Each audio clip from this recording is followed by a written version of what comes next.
Mhasrul police Thane हद्दीतील घरफोडीच्या गुन्ह्यांचा तपास करताना गुन्हे शाखा युनिट 1 ने मोठी कारवाई करत चोरीचे तांबे, पितळाचे भांडे आणि कॉपर वायर बाळगणाऱ्या दोघांना जेरबंद दिलाय।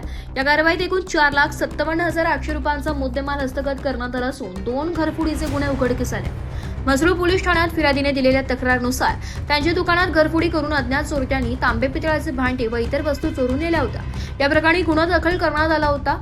शहरातील वाढत्या घरफोडीच्या गुन्ह्यांचा तपास लावण्याच्या सूचनेनंतर गुन्हे शाखा युनिट 1 ने समांतर तपास सुरू केला।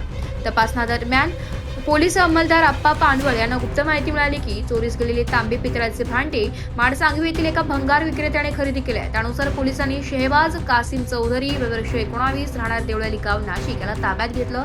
चौकशीत त्याच्याकडून 3,10,800 रुपयांचे चोरीचे तांबे, पितळाचे भांडे जप्त करण्यात आले। ही भांडी अशरफ हमीद शेख आणि खुर्शीद हमीद शेख यांनी चोरी करून विकल्याची माहिती समोर आली आहे। पुढील चौकशीत आरोपींनी आणखी एका ठिकाणी कॉपर वायर चोरी केल्याचं उघड झालंय।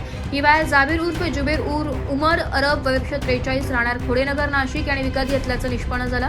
त्याला ताब्यात घेऊन 1,47,000 रुपयांचा 98 किलो वजनाच्या चोरीच्या कॉपर वायरी जप्त करण्यात आल्या। या कारवाईमुळे म्हसरूळ पोलीस ठाण्यात दाखल असलेल्या 2 घरफोडीचे गुन्हे उघडकीस आले। अटक करण्यात आलेल्या आरोपींना पुढील तपासासाठी म्हसरूळ पोलिसांच्या ताब्यात देण्यात आले। तर या प्रकरणातील अशरफ हमीद शेख आणि खुर्शीद हमीद शेख हे फरार असून त्यांचा शोध सुरू आहे। ही कारवाई पोलीस आयुक्त संदीप कर्णिक, पोलीस उपायुक्त किरणकुमार चव्हाण आणि सहाय्यक पोलीस आयुक्त संदीप मिटके यांच्या मार्गदर्शनाखाली गुन्हे शाखा युनिट 1 चे वरिष्ठ पोलीस निरीक्षक डॉक्टर अंचल मुदगल यांच्या नेतृत्वाखाली पथकाने केली आहे। वृत्तसंकलन विभाग, एबी न्यूज नाशिक।